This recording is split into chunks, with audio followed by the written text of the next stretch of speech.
Praise the Lord, praise the Lord, praise the Lord. ഇന്ന് Habakkuk പ്രവാചകൻ്റെ ചോദ്യത്തിന് യഹോവ പറഞ്ഞ മറുപടിയെക്കുറിച്ച് ചിന്തിക്കുവാനായിട്ട് പോകുകയാണ്. ഹബക്കൂക്ക് പുസ്തകം എഴുത്തുകാരൻ ഹബക്കൂക്ക് തന്നെയാണ്. കാലഘട്ടം എന്ന് പറയുന്നത് BC 450 മുൻപ്. വിഭജനം 1 മുഖവുര 1-2 ഹബക്കൂക്കിൻ്റെ ചോദ്യം, 2 ദൈവത്തിൻ്റെ ഉത്തരം, 3 ഹബക്കൂക്കിൻ്റെ രണ്ടാമത്തെ ചോദ്യം, 3 ഹബക്കൂക്കിൻ്റെ മൂന്നാമത്തെ ചോദ്യം. ഈ പുസ്തകത്തിൽ 3 അധ്യായങ്ങളും 56 വാക്യങ്ങളുമുണ്ട്.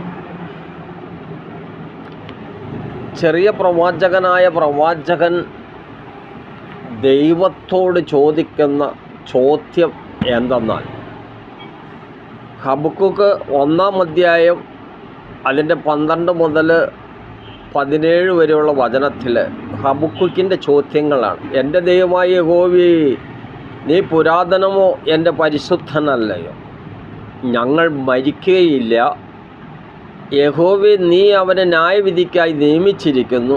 പാറയായുള്ളവയെ ശിക്ഷയ്ക്കായി നീ അവനെ നിയോഗിച്ചിരിക്കുന്നു.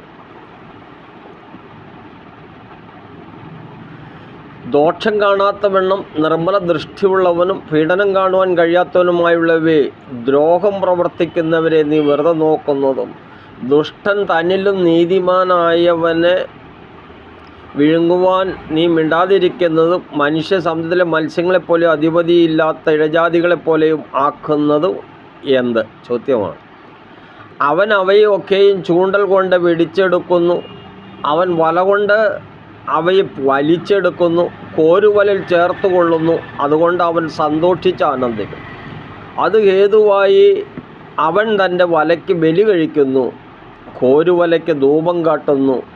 അവയാലല്ലോ അവൻ്റെ ഓഹരി പുഷ്ടിയുള്ളതും അവൻ്റെ ആഹാരം പൂർത്തിയുള്ളതുമായി തീരുന്നത്. അത് നിമിത്തം അവൻ തൻ്റെ വല കുടഞ്ഞ് ജനതകളെ ആദരിക്കാതെ നിത്യം കൊല്ലുവാൻ പോകുമോ? ഹബക്കൂക്കിൻ്റെ ചോദ്യം. ഒരു ദുഷ്ടൻ ചെയ്യുന്ന കാര്യമാണ് ഇവിടെ ഹബക്കൂക്ക് ദൈവത്തോട് ചോദിക്കുന്നത്. എന്നാൽ യഹോവയുടെ മറുപടി 2-ാം അധ്യായത്തിൻ്റെ 1 മുതൽ നമ്മൾ കാണുമ്പോൾ,